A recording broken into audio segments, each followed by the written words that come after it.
Welcome back to Advus After Hours, a podcast focused on the intersection of innovation, finance, and community. Today, we have the pleasure of sitting down with Theresa Smith-Levin, founder of Central Florida Vocal Arts, a nonprofit creating a better Central Florida community through arts education, performance, and appreciation. Let's join our conversation with Theresa.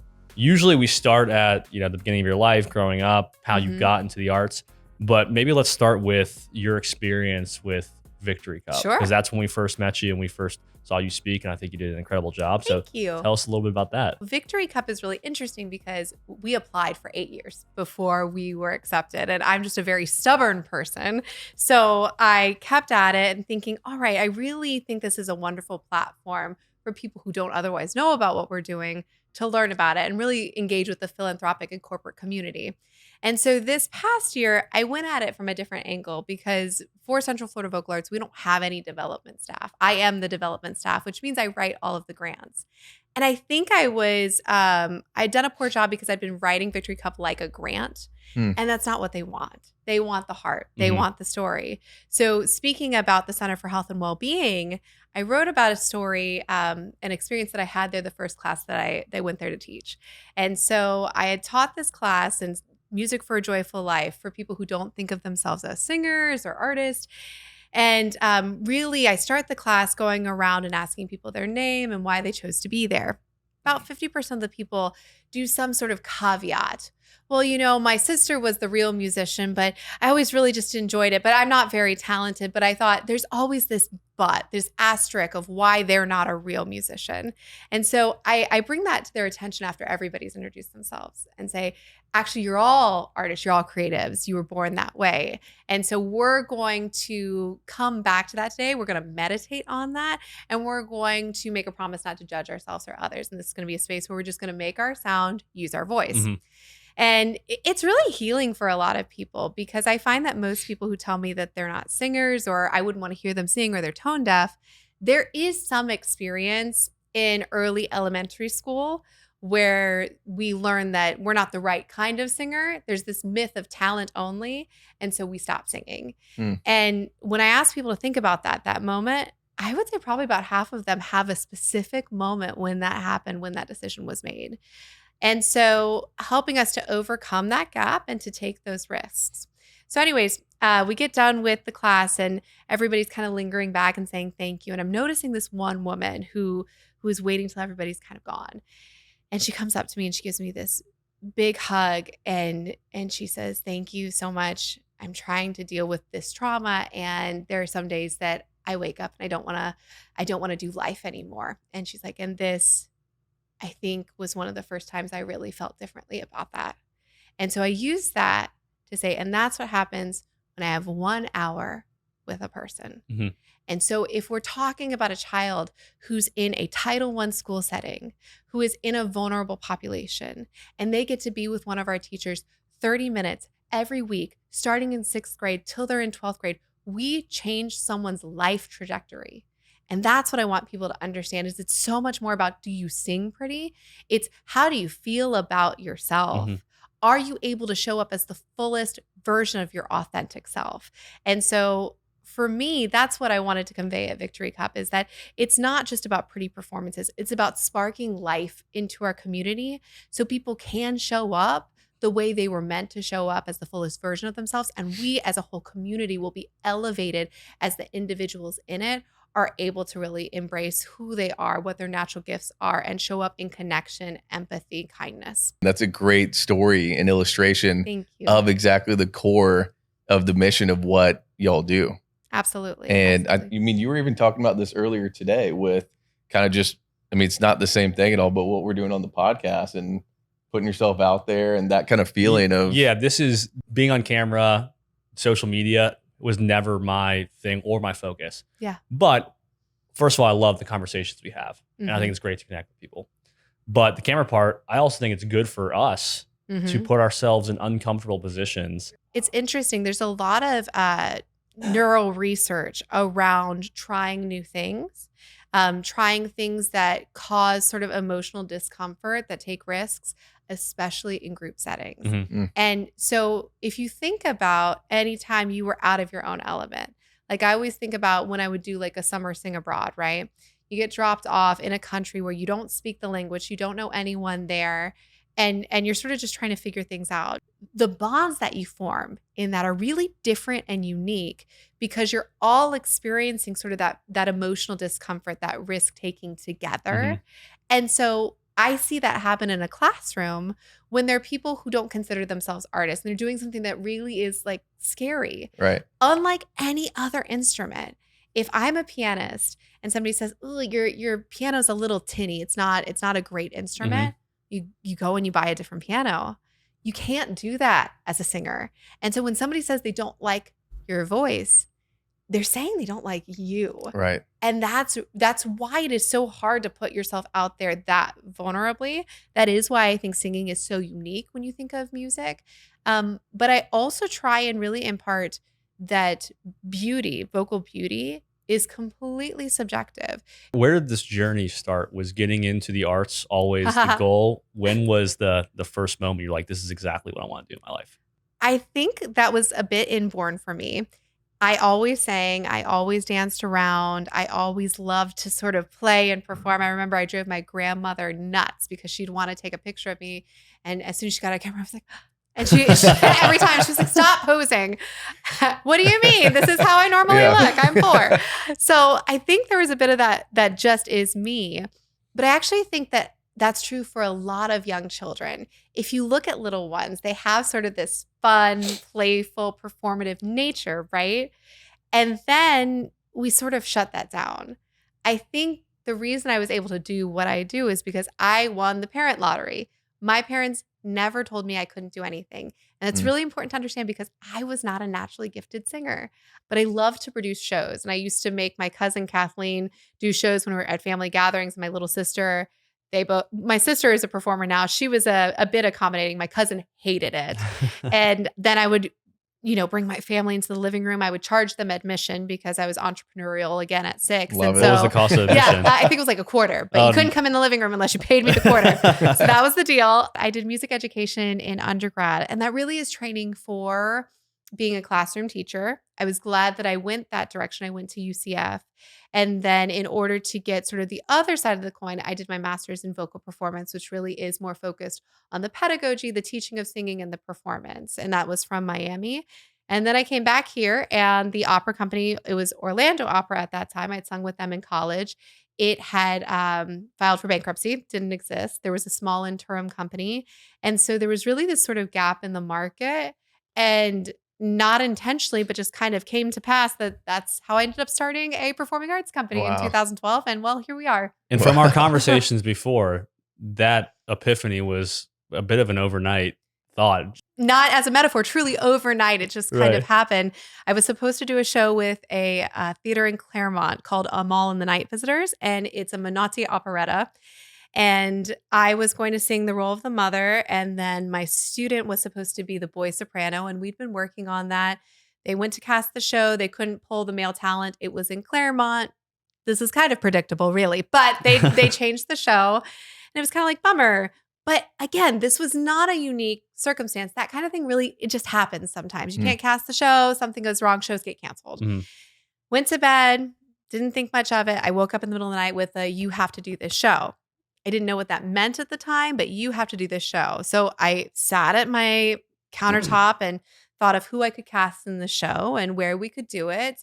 Because it is a Christmas operetta, I thought I have a lot of relationships with churches. We can probably do a ticket split, fine. And then I knew that I would have to find money to do that. So I needed to make it tax deductible. And so I filed 501c3 paperwork before 5 p.m. the next day. I Googled articles of incorporation and I became a nonprofit founder within 24 hours. You talked about your parents and some of your classes and what you provide. Is there like a moment you can point to when you were coming up with something along the same lines? And it's hard to point to one because it was so many. Yeah. I mean, honestly, the place where I felt the most at home, the most safe were my arts classrooms. The place where I felt like I could fully express myself, that I could really be myself were my arts classrooms. And when I talk about what do the arts provide, I use the sports metaphor. You build that connection with others. You build that capacity to work together towards a common goal. You build resilience and grit and perseverance. Those are all outcomes that you get from arts too. How many folks have you worked with? How many children have you all worked with? And what does the process look like? So last year we served over 35,000 people in 2023. Wow. And so we end up impacting a lot of lives.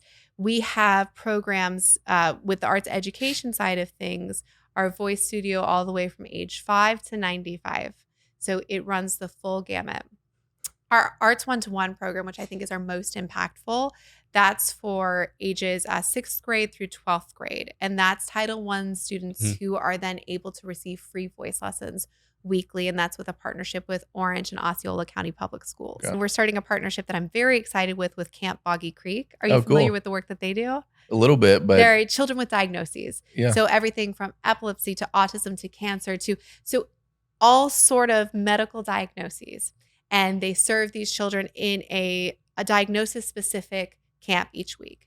But it's actually a Paul Newman organization. And so their new executive director, Dan German, and I met at the Winter Park Library. And we had a meeting talking about how do we utilize this beautiful theater space that they have there in this, it's out in the woods and it is perfect for staff retreat or just a clearing your mind, artistic. Anyways, went there and visited him and I couldn't stop thinking about all the possibilities. But he recognized we need to incorporate the arts into what we're doing with these kids and then also offer some of these kids who do have specialized medical needs the opportunity to really have an arts camp program. How do you think the community can continue to support you all? What is it that you all need? Is it involvement? Is it monetary help? What are you looking for specifically? So I did an Edith Bush training a few years ago. Whenever anybody asks you this question, you give them the 3-word response. It says champion, invite, invest. So when I have a donor meeting, and they say how can I help? I go, well, there are 3 different ways to get involved. Champion, invite, invest. Champion, it really just means building a culture that values the arts and its impact. Being able to speak with authority on the fact that it's not this frilly extra thing that we offer to students. It's not something that isn't essential. It's something that is core to our humanity. The reason arts have become the way they are is they're very expensive to do, right? And so giving it away for free seems counterintuitive when the costs are so high. And so you do have to ticket things. You do have to charge some things. But then we really hustle out in the community to get the grants, to get the donated revenues, to be able to make sure those children at the Boys and Girls Club can have access, Pay Center for Girls, the library, that everybody can do that. But we're not receiving revenue from those partners usually. There are some circumstances where we're hired in, but for the most part, we're having to find the dollars to make those things happen. So number one, just being able to speak about that and help spread awareness and advocate for arts access, and that those who often need it most are also those with the lowest level of access. One of my sidebar stories.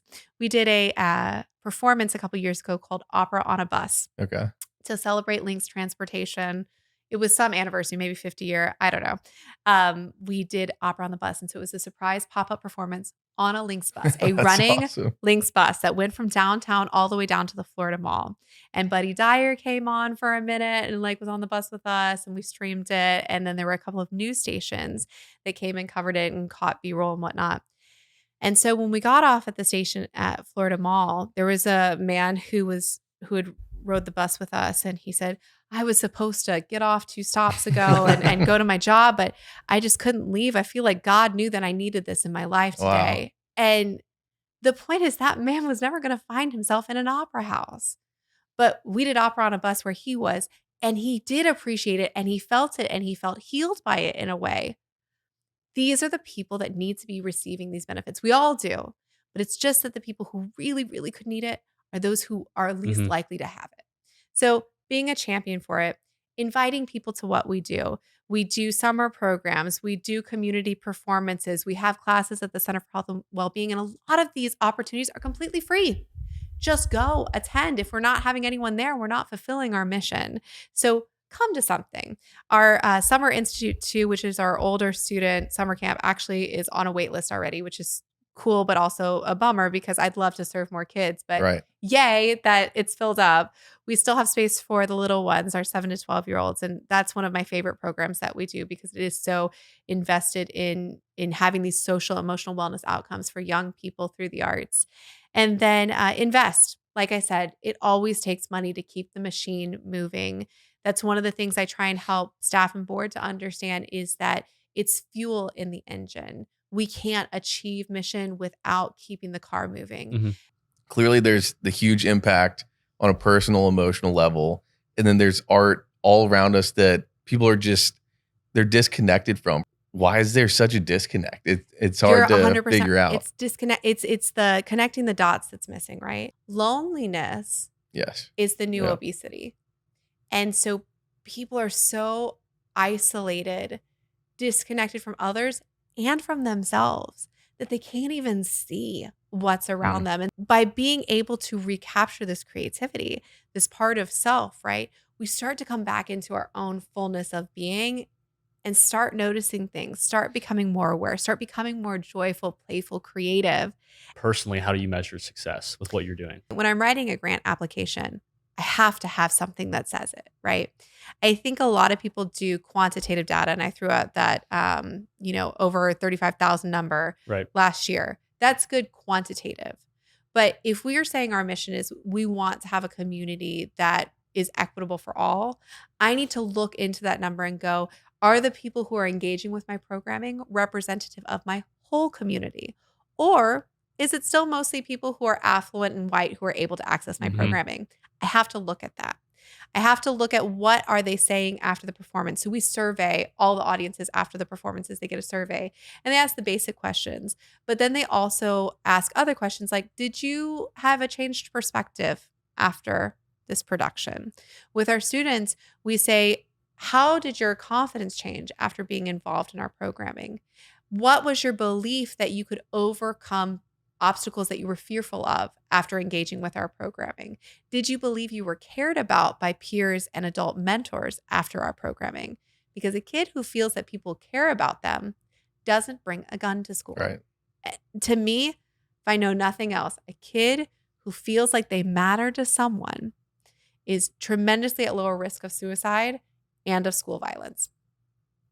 I don't need to know anything else. That to me, that's success. If I don't mean it in anything but the reality of we are saving lives by making sure that all kids are able to have a space to feel and be cared about and connected to one another. Right. I mean, I think you hit the nail on the head on how to convey that. Like Mitch was saying, we're in an epidemic of loneliness right now, and then also school safety. And if Absolutely. this can clearly help out in any way in those issues, I think that was a great story. And I think the more we can get this story out there, the better. Absolutely. And then we were talking about earlier, the economic piece. I mean, I think that's obvious as well, but I think in a city like Orlando, I think it's interesting. You guys probably have an incredible role in that too. And we have world-class places like Dr. Phillips Our Performing Arts facilities Center are where we met you, excellent. and a ton of great initiatives going on. Where do you see y'all's role in the city from that perspective as well? Where do you see the city going? All that kind of stuff. Do you want my dream big? My Yes, big audition? That's Okay. exactly where I'm going with this. My dream big. Yeah. I've already said we don't have a space, right? Right. When we go through our strategic plan, we know that that's our biggest impediment right now to being more impactful, is there's not a space where we can invite community and families in to be a part of this. But to your point about collaboration, I don't want to do it alone. I don't want our own space. I want a beautiful community arts co-op space, a large space, think like a Chelsea Market style or Easton Market style space that is for arts groups, that there's rehearsal space, that the community can come in and like watch an open rehearsal for Opera Orlando, or come in and learn about a class with Central Florida Community Arts, or come to us and take their lessons with their teacher up in a studio for Central Florida Vocal Arts, or engage in a dance class with Emotions Dance. I want a space that is a bunch of different arts groups working together and collaborating together, because that only is going to improve each of our constituents' journeys, right? If I have a young person who starts taking voice with us And they're like, well, I'd really like to dance. And I go, well, just head up to the third floor and go talk to Larissa from Emotions. She'll tell you everything that you need to know. Right. And then another kid is like, well, my sister was thinking about doing violin. Oh, well, Abby, she's over there, bottom floor in the back. She's from Florida Symphony Youth Orchestra. She can get you started in that. It helps everyone.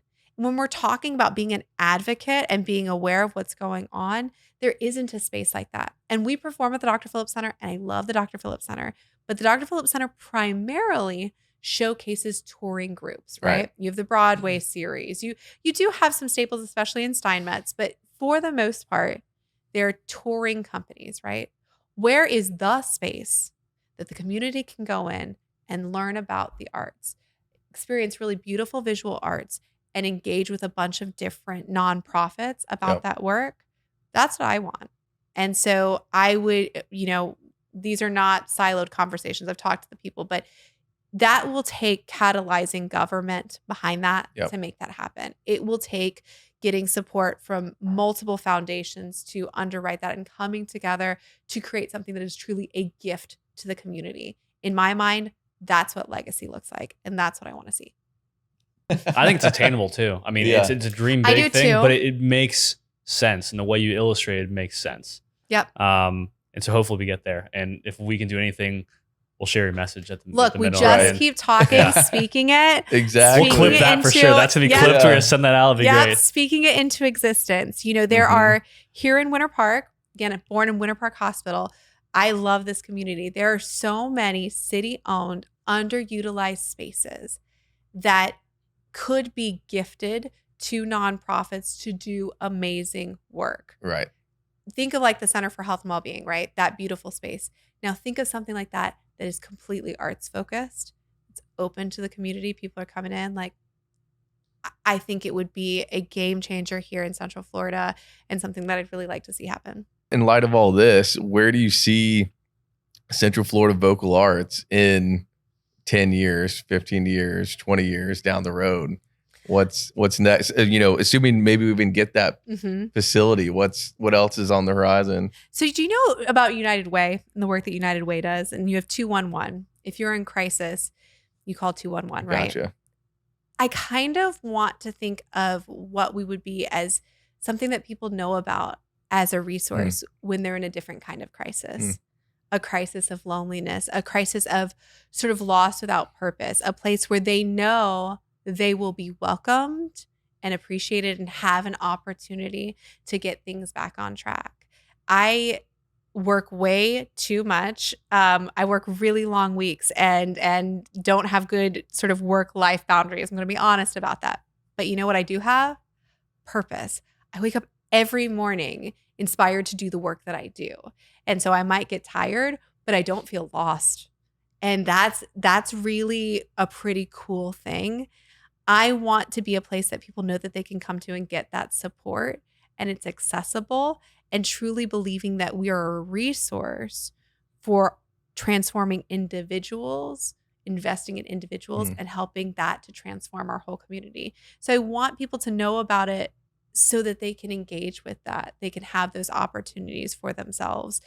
So I think probably greater recognition around that. And again, the space, because even if they know about it, but we don't have anywhere to bring it in, that's doesn't really matter, right? So a place truly that can welcome community and support community and be a known and available resource. I think that's a great vision. And I think too, I think you kind of hit on it already with that and a couple other things with your story, but we're big Simon Sinek people. We have to always ask, what's your why? And I think we've kind of alluded to it a lot, but is there anything else that you'd add to that? My Victory Cup speech was really vulnerable in a way that I wasn't super comfortable being vulnerable. I don't really like to talk about myself and my history. And, but I think for me, that's my why. And when I sat with the two people who I did Victory Cup with, and I kept trying to find the story, I'd throw something out there and be like, mm-mm. And then I do another one. They were like, no. And I'm not joking. By the end of the storytelling day, I was in tears. I was like, okay, I guess we're just going to talk about me. This is awful. And so I say that because I know what my struggle was. I know what my pain was. And I know that I am who I am today because I had access to that, right?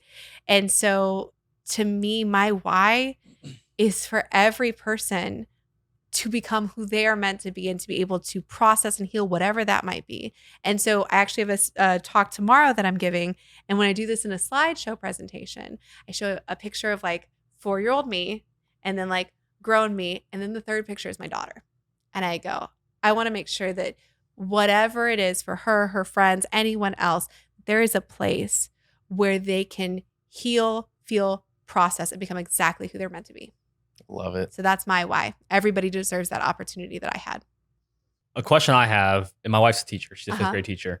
And from my understanding, these are my words, not hers, there is a lack of arts in the school and there's a lack of focus on it. What are your thoughts on what schools are doing around arts, and are there areas to improve, and if so, how? So the first thing I have to do is actually celebrate Orange County. The art superintendent here in Orange County is extraordinary, and he works really hard to make sure every school in Orange County, middle and high school, has a band, has an orchestra, has a chorus. And so that is true across Orange County, right? But what is not true, and this is where it gets dicey, is when budget cuts happen, then we say things like, well, the chorus teacher and the drama teacher, they can be the same teacher, right? Right. So yeah, they do still have a chorus and a drama, but like he can only do so much when the school makes those kind of decisions. Or, well, I guess we could have the chemistry teacher also teach band, right? He said he used to play saxophone. I am not qualified to teach chemistry. I shouldn't do it. And so neither is he qualified to teach band, Right. So I think that it's the reality of funding in schools. And because we look at it as an extra, it's one of the easiest places to pull from. Mm-hmm. One of the things that we run into with our Arts 1-to-1 program, students take their voice lesson during their chorus period.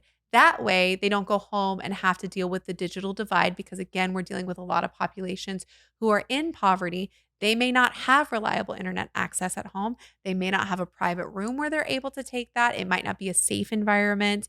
Who knows, right?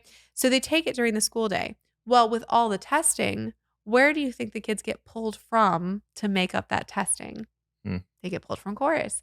Well, that's a problem because a lot of these kids come to school because of chorus. That's what keeps them motivated to do well in the other spaces because that's the life-giving place for them. That's where they feel whole. That's where they feel inspired. And so if we start taking away their motivation, it impacts all different areas. So I think part of it is that mindset of understanding it isn't an extra thing. It's a Florida Sunshine State standardized curriculum. There are curriculum benchmarks that they're supposed to achieve, just like math, science, reading, all of that. So that's number one. What there is a huge lack of is the ability for kids to engage in higher level opportunities. So, and to be honest, Orange County is like cream of the crop. Osceola is pretty great too. Our other neighboring counties really can expand in what they're offering in regards to arts. Some of our private schools are really, really great about it. Park Maitland is extraordinary with their arts program. I mean, I went to see their production last year of The Little Mermaid, and I was like, these kids are ruined. That's what I said, was they're ruined because they're literally, I just talked to them yesterday. I teach one of the kids and he's like, yeah, we're renting the Broadway sets from Guys and Dolls. So they're going to be on Broadway sets on Steinmetz Hall stage. I was like, you're not going to be on sets like that. This is as good as it gets. No, it really is. And you're in 7th grade. Right. So you peaked, man. But there aren't, that really is not the norm. And being able to do voice lessons, for instance, a voice lesson with me, an hour is $75. If you're working to pay rent, you're worried about whether you're going to be able to feed your kid, that's not making the budget. Right. So that's where you get these access gaps. That happens with dance, music theory, piano lessons, voice lessons. One of the things that we struggle with in the professional space is because that systemic issue has been around for a long time. When I'm trying to hire BIPOC teaching artists, so there's representation to the kids that we're teaching, most of them can't play piano. Why? because they couldn't get piano lessons. Right. So we actually have a program that's pretty cool where we co-teach. And so we take teaching artists from Black Theater Girl Magic and then artists from CFVA, and they co-teach. And so they're learning from one another. The way the BTGM artist works with the kids and builds rapport, the CFVA teachers learn from, and the CFVA teachers can help show some of the curriculum design and piano and how to lead a vocal warm-up. And so then we're actually creating a pipeline of teachers in that way. I think that really the change when it comes to being able to make sure that kids in schools have access to these opportunities, it really is, again, connecting the dots so that when those budget cuts are happening, somebody's going, no, we can't make the chorus teacher and the algebra teacher be one and the same. That's not everybody's trained to a degree to be able to teach chorus. Mm-hmm. So let's not treat it like it's this after school club. It's something that really is important and takes training and is a worthwhile academic pursuit. And the right person needs to be in that position. I'm a new father. Jeff's going to be I don't a know new if I father told here you. in September. Yeah. Congratulations. What's Thank baby's due you. date? September 16th. That's exciting. How do we cultivate an environment at home that encourages our children to explore the arts? Love this question so much. It starts by being aware of how impactful your words are. I remember this distinctly, probably 10 years ago. It was before I had children. I was at a pool and there was a little girl who was probably 8 and she was swimming and she was singing in the water of the pool. It's a pool that you know about, so that we've both been to. And the mom was like, honey, please stop. You're really loud. You're bothering people. And I thought, you don't know how you just impacted that child. Because kids internalize that. Their brains are sponges, right? They're absorbing all of this knowledge and making all these connections, but they're also internalizing everything they're hearing from you. You are God to a kid. Everything that you're giving them, like you control all the things. So when my children sing, I go, that was the most beautiful thing I've ever heard. Will you do that for me again? Oh, I love when you sing. You have the most beautiful voice, to the point that they actually get really frustrated with me. And they're like, stop, mom, I don't want to sing. But like, I want them to hear from me that their voice is beautiful. And so when they dance, I'm like, that was so great. Can you show that to me again? Art, again, is completely subjective, but it's also deeply personal.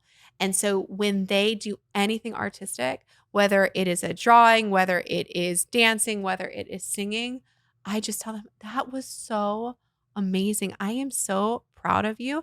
And I don't always just say how talented you are, because it's not about that. Like, I love how hard you worked on that. Right. You focused so hard on that. So just really uplifting, no critical feedback. And that's hard sometimes because like you're going to be tired, guys. Like there's going to be times when you're like, baby, just shut up. I just want to chill. Just everything you can. I also say it about being like an emotionally safe parent. I know sometimes my husband looks at me and is like, oh my God, Theresa. But like my kids will say like things like, you're such a stupid mom. I'm so angry at you. You're so stupid, mommy. You're just a big stupid mommy. I go, okay, buddy, it seems like you're really upset right now. This is a really big deal to you. Can you tell me what's going on? And what I'm doing is like, kids don't have the language yet and the capacity to really say what's going on. They just know that they're upset. So I'm upset. I should hurt the person who made me upset, right? And some of it will not make sense to our adult brains, right? But if you can stick with it and not be reactive, but be responsive and try and get what's underneath that. Because guess what? Those teenagers at pace, that's what you got to do too. Like when they're looking at you like, like you go, okay, we're not going to fight this. We're going to let you show up how you need to show up today. And we're just going to stick with it and figure out what's underneath that. So just praising any artistic expression and welcoming emotions, because at the end of the day, art is just emotions. You have to be open to welcoming those too. I got to think back and thank my parents because I played sports my entire life, but they also gave me the latitude to try stuff within music. Absolutely. I was last chair in the brass section. But they always said you were great. They said I was great. I watched the videos. I certainly was not, but that's okay. I was gonna say, are home videos just huge in your house? Are they like nonstop? Okay. So my dad had a camera out a lot. Yeah. My dad, and you know what else? My dad is not a very good singer, but he sang a lot. I think that was really impactful too. My mom actually is a great singer, but not at all a camera person, not perform. Like she wouldn't perform. Every time we would perform, she was so nervous for us. And like, that was the hardest thing. It was like, my mom's nervous, but my dad just sang all the time. And he was sort of like, and it wasn't good. I knew it wasn't good, but he did it anyways. And so I think that gave the latitude too, right? That you didn't have to be good to do it. My dad just sang and was happy. So, and my husband, before we had children, I used to try and get him to pitch match. So pitch match just means like, if I sing like, do, you can also sing do. You don't sing do while I'm singing do. So I tried really hard, and I'm a very good voice teacher. So I could not do it, and I'd get so frustrated and whatever. After we had children, he would sing to them. I'd hear him singing to them, not like when I was around, but he would sing to them. And all of a sudden, he started to get much better. Why? Because he was doing it. Remember when I said like you get better at singing by singing? Mm-hmm. He was just singing every night. What else do you want to get out there that we haven't asked you that we should? One of my students that I just love and adore, her name is Sarah Isola. She is on a national tour right now. She's living in New York and doing the Broadway thing. She's 20, but she started taking voice with me when she was in 4th grade. And I don't normally take students that young, but one of my older students at that time had said, look, she's really good. I act with her at the Rep, which is now Orlando Family Stage. Will you just listen to her? And she came in, and every now and then you meet a kid who just has the thing. And she wasn't this big showy child, but it was just a really good musicianship and voice. So I started teaching her, and she stuck with it. And she took with me all the way until she was a junior in high school. She was accepted into North Carolina School of the Arts senior year conservatory program. So they basically take high school seniors who are like the best of the best. They take 14 kids from the whole country, and they do their senior year there. Then she applied to all the schools you're supposed to apply to college. And she got called back to all of them, and then really didn't get offered anything she really wanted. And that was in large part because she stopped going to regular school in 6th grade. She started doing Orlando Virtual School, Orange County Virtual School, because she was working so much. And so when you get out of a rehearsal at 10 o'clock, 11 o'clock at night, and you're in 7th grade, you still have to do your homework, and you don't want to get up the next day and go to school. So she started doing virtual school. And so she'd basically been acting professionally for 6 years at that point. And they point blank told her, we're not going to take you because you're going to drop out when you get professional work, and you're going to take a spot from a kid who needs to be here and get the training. That's like a compliment, but also really hard because essentially you're trying to go to college and they're saying, well, we're not going to let you in because we think you're too good to go to college. What? Yeah. So like, what are you supposed to do with that? So anyways, she ended up going to Pace and living in New York and studying non-arts stuff. I think she's doing like business, and her brother is also a touring musician, but like has a finance background. So are you familiar with the 502s? No. They're sort of like a Mumford and Sons kind of vibe. Check them out on Instagram. That's my ride home. I'm gonna listen to them right home. Yeah, so they're super cool. And her brother Eddie is the lead singer for that. So I helped train Eddie before they went out on their big tour, but they always do like Swanee Festival and all these different tours. So every now and then she pops in and like does a set with them while they're on tour, if they're in the same city touring their shows.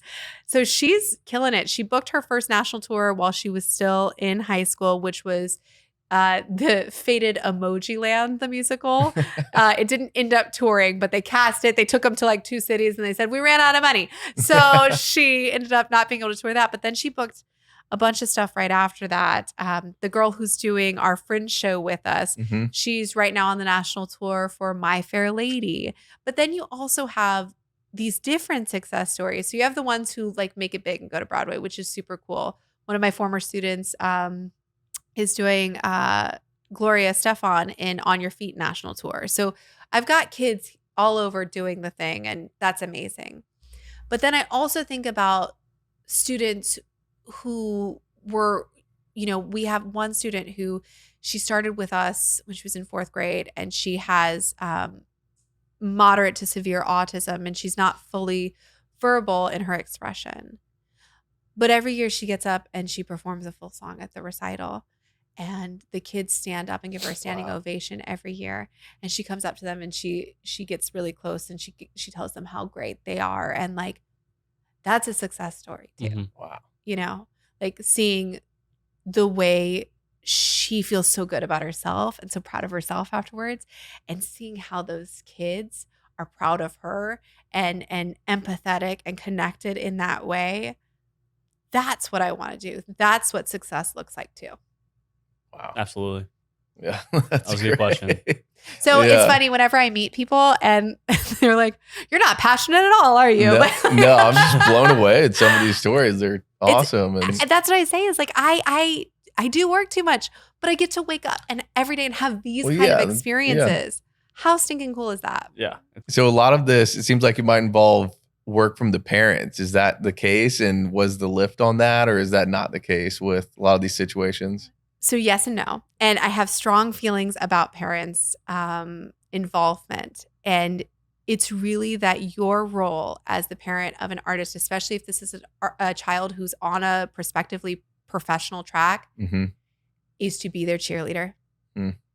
Do not try to tell them what they should do. Don't become a dance mom. Don't become a pageant mom.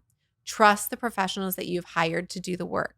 So when I talked about Sarah, one of the reasons I believe Sarah is so successful is because her parents were not arts parents. They weren't theater parents. I remember her mom, who I loved. They were actually the first presidents of my board. So when I first got a board together, they were board president, Diana and Ed, and they're amazing humans.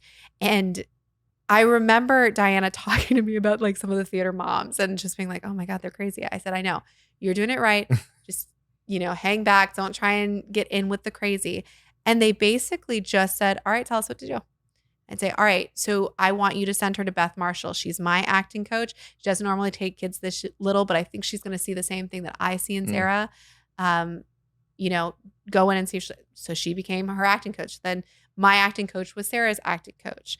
And then when Beth would say, "I think that she should work with this agent," or "I think she should go to this audition," they trusted who they'd hired as opposed to sort of trying to micromanage or know what's best. And I've seen the flip side. I had an amazing student that I taught who was going a more classical track. And she was one of the most promising young opera singers I'd ever worked with. But her father was really overbearing. And, he ended up switching her out of my studio halfway through her senior year, even though she was called back to all the schools she auditioned for, because there was another teacher who was an alumni of Juilliard who'd recently come into the area, and he really wanted her to go to Juilliard. So he was like, "Oh, well, she should take with her since she went to Juilliard, and I want her to go to Juilliard." And so that switch in the middle of the year, I think really hurt her. And so she ended up not getting into Juilliard. She ended up going to a different school that she ended up dropping out of because it was not the right fit for her. And I think one of the pieces of wisdom I always give to my seniors is you need to bloom where you're planted. And by that, I mean, no matter how good the school is, if it's Juilliard, if it's Carnegie Mellon, if it's Michigan, it doesn't matter. If you can't be happy there, you will not thrive. I do not care if it's the #1 ranked program. So you have to know that you can be happy. And she wasn't happy. Yeah. And so she ended up leaving, transferring to a Florida school. I think she's graduating this year.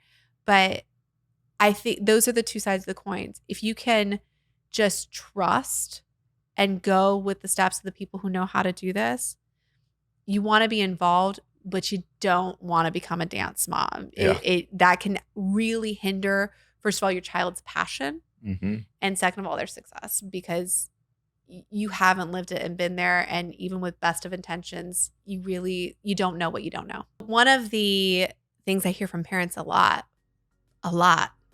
is I'll have parents pull me aside and say, "You saved my kid's life."